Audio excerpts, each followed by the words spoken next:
Jeg vil her vise, hvordan man laver striber med retmasker.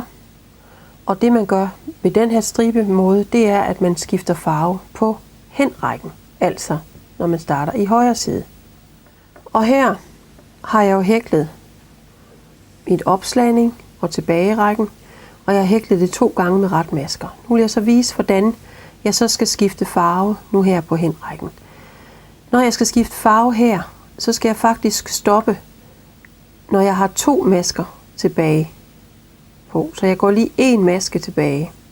Så jeg altså slutter med at have 2 tilbage. Så får man den flotteste farveskift. Jeg sætter mit andet garn til, og så er det det, jeg bruger til at lave slå om og igennem de sidste 2.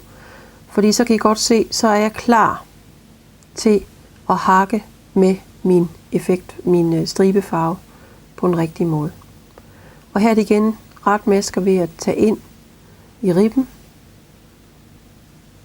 og samle op på henrækken. Nu er jeg så kommet hen til den sidste ribbe her på henrækken. Så starter jeg på tilbagerækken, slår om igennem 1 og slår om igennem 2. Og det er det, jeg fortsætter med hele vejen hen. Og så skal jeg jo huske, fordi jeg laver striber, at jeg skal have 2 masker tilbage på rækken, inden jeg så skal skifte min farve. Så er jeg henne og har altså 2 masker tilbage.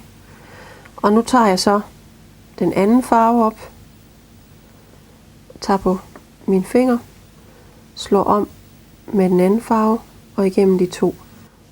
Så er jeg klar til at hakke en ny række med den første farve. Og sådan får man altså de fine striber på den her måde, når man skifter farve på henrækken.